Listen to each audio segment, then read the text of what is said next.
a vitória do São Paulo. Vitória suada, difícil, jogo quente no estádio do Morumbi. 1-0 para o São Paulo, gol marcado pelo Luciano na etapa final. Lembrando que também teve confusão. O John Arias partiu para cima do Pablo Maia, volante tricolor. E aí deu aquela confusão no estádio do Morumbi, fechou o tempo. Mas vitória do tricolor paulista no encontro desses dois tricolores. 1-0 São Paulo, gol marcado pelo Luciano. Primeiro tempo, o jogo não foi bom. Eu acompanhei aqui na narração do José Manuel de Barros, os comentários do Bruno Prado, as reportagens do Giovanni Chacon. Primeiro tempo, o jogo não foi bom. No segundo tempo, São Paulo continuou insistindo, né, Bruno Prado? Eu estava até olhando aqui os números. São Paulo passou das 20 finalizações, ficou ali insistindo, rodeando a área do Fluminense e deu certo. E na reta final do jogo, o Luciano deu a vitória pro tricolor paulista. Bruno Prado. A vitória foi justa, o São Paulo foi melhor que o Fluminense. Primeiro tempo realmente com poucas chances, mas o São Paulo ele conseguiu desde o primeiro tempo deixar o Fluminense desconfortável. O Fluminense tem a sua maneira de jogar, de sair com a bola no chão, tentar ultrapassar a primeira pressão para pegar a defesa do adversário adiantada, já ele, como até o São Paulo usou essa expressão outro dia, eliminar adversários, ou seja, o adversário vem te pressionar com 3, 4 jogadores, se você conseguir meter uma bola no meio desses jogadores, você já deixa 3, 4 para trás na distância para o gol adversário, você já tem menos gente para defender o gol adversário. E o Fluminense em nenhum momento conseguiu sair de trás com tranquilidade. O São Paulo sempre apertando muito a saída de bola do Fluminense e conseguiu empurrar o Fluminense para trás, mas no primeiro tempo o São Paulo não conseguia criar as oportunidades de gol. Não teve nenhuma finalização no gol, teve uma cabeçada do Arboleda, mas estava impedido. Então nem entra na estatística, não valeria se saísse o gol do Arboleda. Mas no segundo tempo o São Paulo continuou pressionando o Fluminense na saída de bola do Fluminense e aí começou a criar oportunidades. No segundo tempo o Fábio trabalhou bastante, o Fábio fez ótimas defesas. São Paulo poderia ter feito o gol antes, o gol só saiu aos 41, mas criou oportunidades suficientes para marcar antes, para abrir o placar, para ter uma vitória mais tranquila. Acabou sendo no sufoco no final, mas uma vitória justa, né? E mostram algumas coisas desse time do São Paulo. Primeiro que é um time que não desiste, que luta, que briga, um time que está sempre assim, pressionando, lutando, fazendo o que pode. E mesmo não jogando bem, aí é um lado negativo, mesmo jogando bem, aliás, aí é um lado negativo, né? Mesmo jogando melhor que o adversário e criando chance, é um sofrimento para conseguir fazer o gol, né? Esse é um lado negativo, né? O time poderia ter feito gol antes e ter vencido o jogo até com tranquilidade, só foi sair o gol aos 41, ou seja, esteve muito perto de não sair esse gol.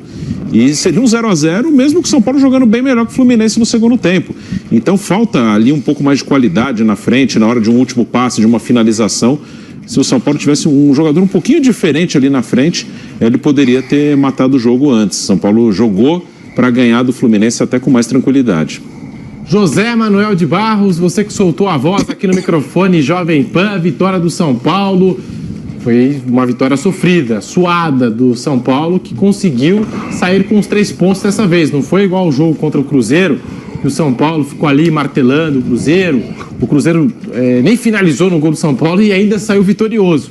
Hoje, o São Paulo insistiu e conseguiu o gol com o Luciano, José Manuel. Então, rapaz, primeiro, contra o Cruzeiro, é um jogo totalmente atípico, né? O Cruzeiro não deu um chute no gol do São Paulo. O gol do Cruzeiro foi o gol contra do Rafinha, né?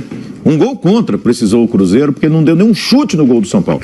O São Paulo pecou perdendo as oportunidades. Então não era um jogo para ele perder de jeito nenhum. Não foi brilhante, mas não era para perder, né? Do jeito que perdeu. E perdeu por quê? Porque não encontrou muitas dificuldades para colocar a bola na rede, no gol. Hoje, o primeiro tempo, eu falei, mas de novo não. Porque o primeiro tempo terminou com 0-0 em finalização do gol. São Paulo não chutou uma bola no gol do Fluminense e o Fluminense não chutou nenhuma bola no gol do Fluminense. Primeiro tempo, o jogo foi muito igual em termos de posse de bola, finalizações totais 6-2 para o São Paulo, né? Mas assim, foi um jogo que ali dentro de campo, se olhava, não tinha tanta diferença. Era um Fluminense que praticamente não atacava, tentava toda hora sair tocando ali no campo defensivo, São Paulo marcava lá na frente, não deixava, pegava a bola, mas não sabia o que fazer com ela, pelo menos não conseguia chutar no gol. Aí no segundo tempo você vai ver a diferença. Primeiro, quase 60% de posse de bola. Segundo, foram 15 finalizações do São Paulo contra 2 do Fluminense. Se bem que o goleiro do São Paulo, Rafael, tem que fazer 2 defesas espetaculares, né? Uma delas, assim, sensacional, para evitar o gol, né? Dessas 2 finalizações do Curitiba. No gol, o São Paulo chutou 4 bolas e o Fluminense 2 no segundo tempo. Então, no gol, foi a dificuldade do São Paulo. Apesar de todo o domínio no segundo tempo, praticamente massacrando o Fluminense, ele só conseguiu chutar 4 bolas no gol.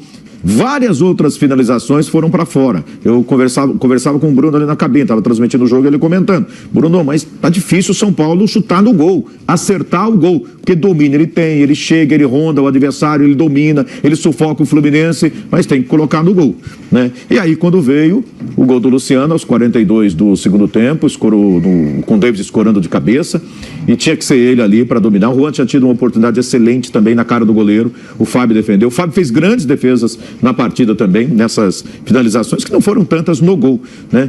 Mas assim, ele teve que trabalhar e fez grandes defesas. Foi uma grande atuação do Fábio, que até então, até o gol do São Paulo, era o nome do jogo, era o jogador da partida. Então o São Paulo tem que trabalhar um pouco mais isso, domina a bola, tem paciência, trabalha, mas finalizar um pouco melhor, né? Finalizar no gol. Alguém pode dizer, mas não tinha o Caleri, que é o centroavante do time, né? Que tinha vários desfalques, e o São Paulo está convivendo isso com tantos desfalques, né? Primeiro tempo não foi bom, achei que o segundo tempo muito melhor do São Paulo também, e a equipe, quando saiu o Rodriguinho, eu falei, mas não é possível, o Rodriguinho jogou muito bem o primeiro tempo, eu até estranhei, talvez por desgaste, alguma coisa assim, mas o Wellington Rato não entrou mal não, ele conseguiu criar oportunidades, chutou muito pro gol de fora da área, errando o alvo, mas conseguiu chutar muito pro gol também, ele acabou ajudando, né? E o Luciano matou ali, né? Fez aos 42. Você nota que o São Paulo tem decidido os jogos ou nos acréscimos já, ou então nessa parte final do jogo, porque, como disse o Bruno, raça, luta, não falta, e o São Paulo não desiste, ele vai até o fim, especialmente no Morumbi. Contra Vasco e Goiás no Morumbi foram vitórias no final, né? Contra o América não foi também na estreia do Dorival?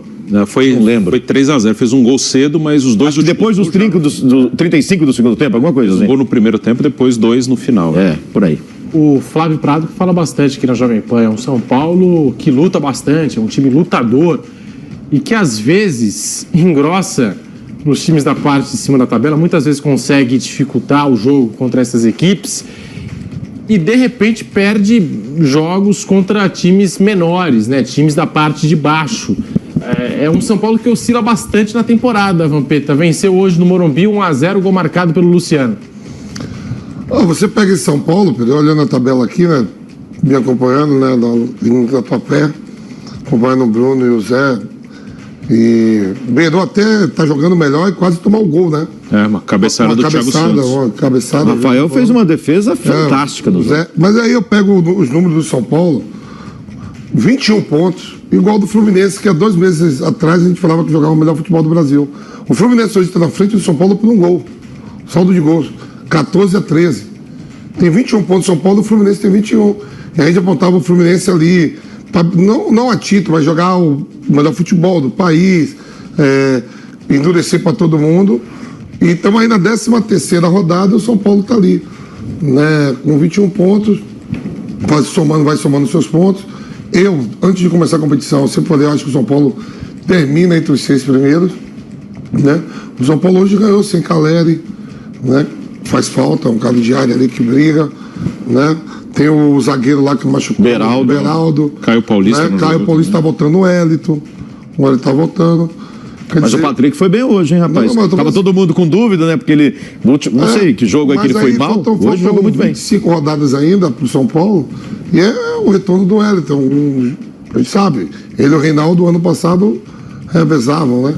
Quer dizer, eu acho que o São Paulo tem time para terminar entre os 6 primeiros. No meio de semana, pega o Palmeiras pela Copa do Brasil, vai fazer jogo duro contra o Palmeiras, sempre faz jogo duro. Eliminou o Palmeiras no ano passado, na Copa do Brasil. E na Sul-Americana está ali de camarote esperando para ver quem vai pegar depois da próxima fase de mata-mata, já está classificado. E aos poucos, dentro das suas condições financeiras, né, o Dorival vai ajeitando o time ali, ó, vai consertando e faz jogo duro mesmo. Qualquer 11 contra 11, o São Paulo faz jogo duro. Ô Pedro, posso falar uma coisa? O São Paulo entrou em campo em 11º, correto? Era preocupante já. Era preocupante que era na segunda parte da tabela. E assim, o torcedor falava, escuta, mas há uma questão muito clara que foi inclusive colocado na coletiva por Dorival Júnior, né? Que é o desempenho do São Paulo dentro e fora de casa. A diferença, e eu tenho falado todo o Canelada que eu participo aqui sobre isso. São Paulo está em segundo lugar como mandante no Campeonato Brasileiro. Dos 21 pontos, 18 ele conquistou jogando no Morumbi. Só perdeu no Palmeiras. Só 3 pontos conquistados fora de casa. 3 empates, não ganhou nenhum jogo fora de casa. Aí você tem, por exemplo, o Cruzeiro não era para perder, não jogou para perder. Ele merecia até vencer o jogo. Ele está quase igual o Corinthians em casa a temporada passada, né? Fora de casa ele está junto com o Corinthians, com 3 pontos apenas como visitante, fora de casa. Agora, em casa ele está perfeito, não dá para reclamar. Um dos jogos que empatou fora, por exemplo, foi com o Coritiba, que é o pior time do Campeonato de São Paulo. O Cruzeiro, que também não jogou nada. Coritiba, né? Então, ele precisa dar um jeito de melhorar o desempenho. O Dorival citou contra o Grêmio, a gente encurralou, foi pro ataque, colocou o Grêmio para jogar na defesa. Contra o Cruzeiro, a gente colocou o Cruzeiro para jogar na defesa. Mas ele tem que arrumar um jeito de ganhar jogos fora de casa, de pontuar melhor. Porque assim, ele olha na tabela e vê Coritiba e América atrás dele, nos jogos fora de casa com 1 ponto. Ele só ganhou 3 pontos fora de casa do Campeonato Brasileiro. Ele está bem agora, nesse momento, data hoje, 6º colocado. Não é uma posição tão ruim, né, pela situação atual de momento de São Paulo, mas poderia estar muito melhor. Tranquilamente ali no G4 do Campeonato Brasileiro, se tivesse um desempenho um pouco melhor, desempenho de resultado mesmo. Não estou nem pedindo para jogar melhor, mas para conquistar mais pontos jogando fora.